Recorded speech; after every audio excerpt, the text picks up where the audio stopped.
Thank you, Madam Speaker. It's an honor to be able to take the floor today to speak to an issue, many issues about which I'm very passionate. As the Honourable Member for Coast Bays mentioned earlier, we are on something called a democracy caucus, and there are a number of us who are very passionate, member for Elmwood, Transcona, among others, want to see our rules reflect what Canadians most want. And I believe that Canadians most want a parliament where we show respect for each other, as we do in real life, when we're not fomenting a lot of rage for the cameras. I think we are as a group, and I thank the Honourable Member for Sarnia for her role as being the most congenial over and over again. We are actually quite congenial, and I think Canadians would like to see more of that.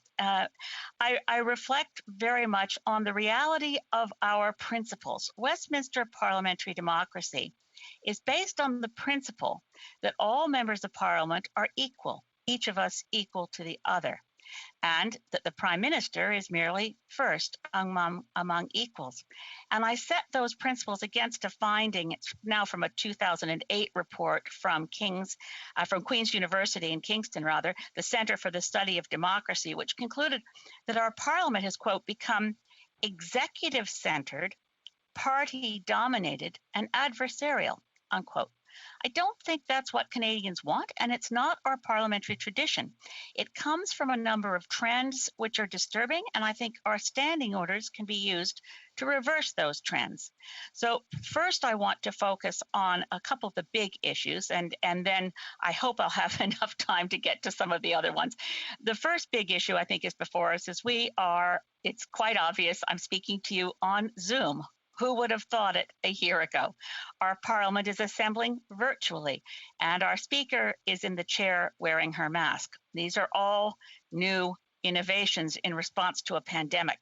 I would like to propose that when our recommendations from today's debate go to the Committee on Procedure and House Affairs, that they give serious consideration to creating a set of standing orders for use in public health emergencies, whether a pandemic or some other form of event that means we should not be meeting in person, we are meeting virtually. We should preserve the standing orders that worked best through this period and continue to use them. In relation to distance voting, I think we should not have distance voting except under particular circumstances, because I've seen it too often that colleagues have come literally from their deathbeds to a vote in the House. And I know some members have suggested vote pairing would do it. That wouldn't have worked in the case of the Honourable Member, the late Honourable Member for Ottawa-Vanier, Mauriel Bélanger. If he hadn't personally come into the House in order to vote, his private member's bill would have died because of procedural shenanigans. I think of the Conservative member from Orleans, the late Royal Gallipo. I think if we could keep in specific circumstances very, very narrowly related to people dealing with illness that requires them to be hospitalized, at their option, they should be able to vote virtually. Otherwise, I think we should be in Parliament, whether we do electronic voting from our desks to speed things up. That's a possibility the Honourable Member for the Yukon has proposed, and so has the member from Sarnia. But I don't think it should be the normal thing that we vote at distance. Being together in the House really matters to the business of democracy. And it does definitely help us to be more collegial when we can have hallway conversations and not just chatting over Zoom. The second big change in our standing orders that I would like to see, and it's a strong concern of Honourable Member for Elmwood Transcona, is the question of the confidence convention, or when we prorogue, when the House is able to end. And I think we ought to look at the advice from two strong political scientists in this country, Professor Hugo Cyr from Laval and Professor Emeritus Peter Russell from the University of Toronto, both of whom have forcefully suggested to this House on different occasions that no Prime Minister should be able to go to the Governor General to ask to dissolve the House without first obtaining approval from the House of Commons by a vote of the House.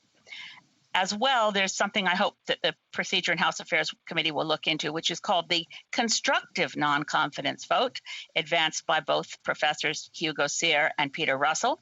And this would allow, as is possible in Germany, Spain, and Sweden, for example, to actually put forward, this government is defeated, But this government is put in its place so that every confidence vote that is lost does not lead automatically to an election if a combination of parties in the House can put together a functional government in the view of a governor general. Now, some of the issues that we deal with relating to decorum and respect for each other in the House, we actually don't need to change standing orders. So I just want to flag some of the issues we've discussed today are actually amenable to being resolved without changing the standing orders. Our standing orders actually still say that no member of parliament can read a speech. So this notion of canned speeches, a 10-minute speech and 5 minutes questions and answer, and we're not really engaging in debate with each other. If, as some members have agreed, we should actually be able to speak maybe from a handful of notes, but not a prepared speech word for word, that actually engages members in a discussion. And it keeps the list of speakers who are available to keep speaking to legislation about which we may all be in violent agreement. It keeps it to a very low number if the party back room can't decide we're just going to put up an endless number of speeches and we're going to keep the government off balance and not telling them how much time they'll need for this. Another area which does not require a change in the standing orders is the practice in Canada, which is unique in all of the Commonwealth nations that use this system of Westminster parliamentary democracy. Uniquely in Canada, has the speaker surrendered his or her ability to choose who speaks next during question period to the party whip. And there's an interesting history. I won't get into it now. It all goes back to a former speaker, Jean Sauvé, saying she had trouble seeing people at the end of the chamber. But the balance of power in that situation shifts from members of parliament wanting to make the speaker pleased with how they behave in the House to making their party whip pleased with how they behave in the House. This tends to increase partisanship, increase party control, and reduce decorum. I did think it was a very good point. A number of members have mentioned it. I noted the member for Calgary, Rocky Ridge, among others, said, look what they do in the Parliament in the UK, in London, where a member can cede the floor to another member who's rising.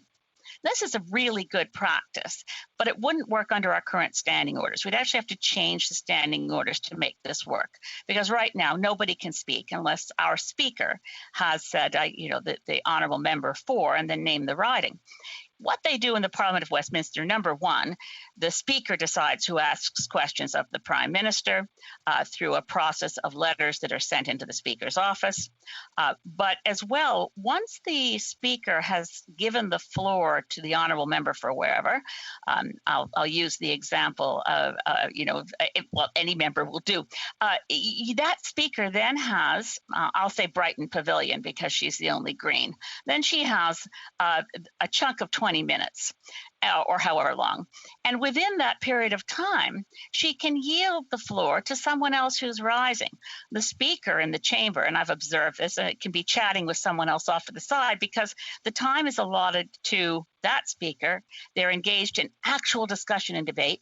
And quite often, since they're speaking without a canned speech, because the reading of speech is, of course, prohibited in the Parliament in the UK, they cede the floor to a friendly question or an unfriendly question. It gives them a chance to have a sip of water.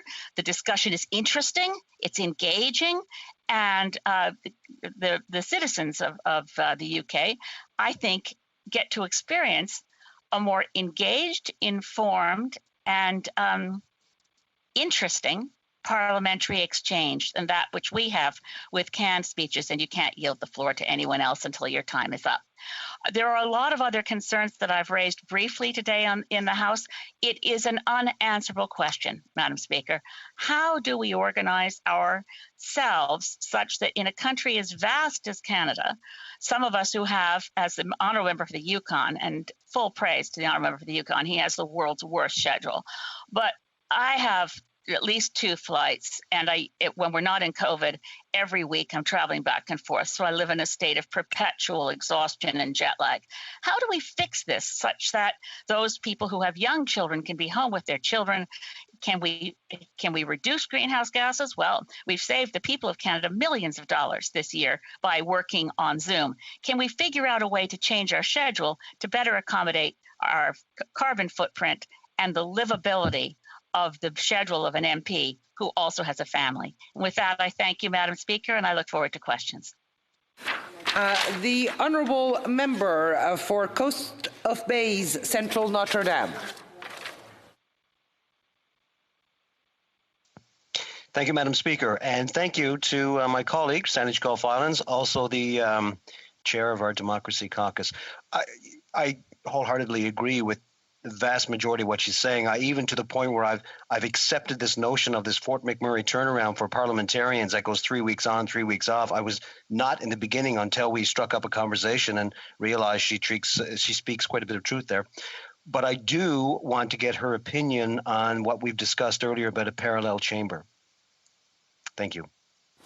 The honourable member for Saanich Gulf Islands. Thank you, Madam Speaker. To my honourable colleague from Coast of Bay, Central Notre Dame. It is increasingly attractive because of the structural changes that have been made in this place, right?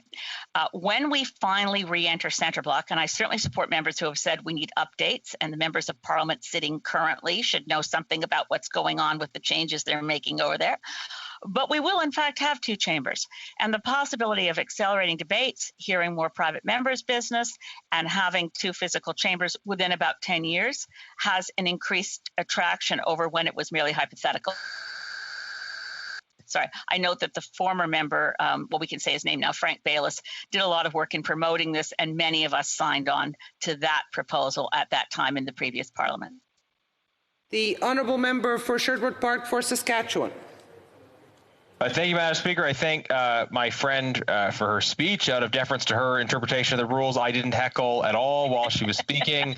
And I very much agree with her comments about the Speaker retaining control over recognition, although, of course, that is the rules. It's just an issue of the issue of party lists. It's not so much an issue of the rules as it is the practices of the House.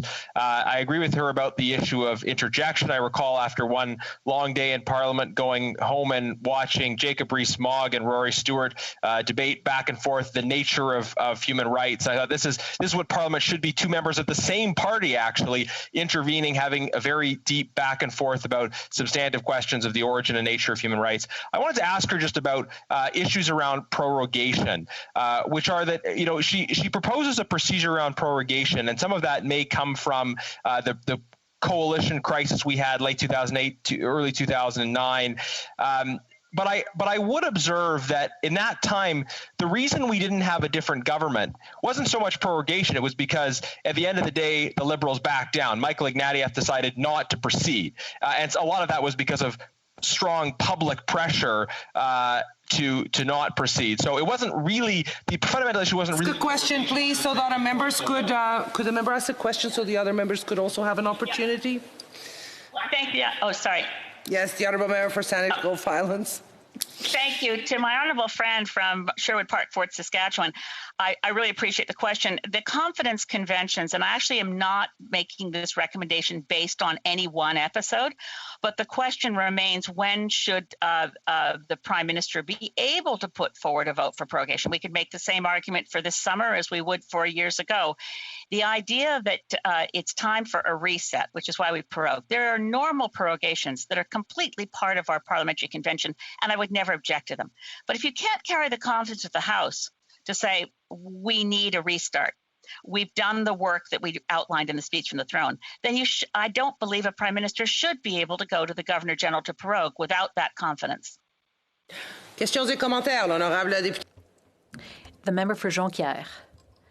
Thank you, Madam Speaker. I appreciated in my colleague's presentation.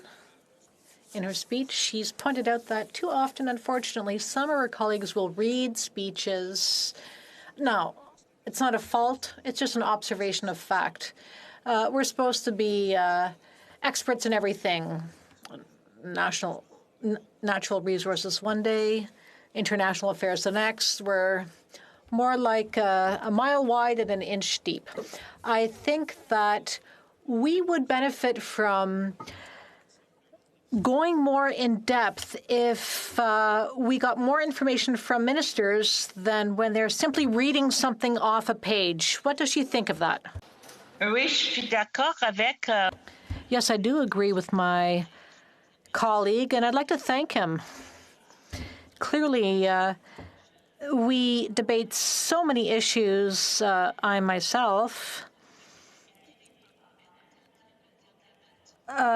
always read my own speeches. I don't write something someone else has written for me. I always read my own notes. It's a false debate when you're reading something somebody else has written. A bad high school play. It really ought to end. Resuming debate.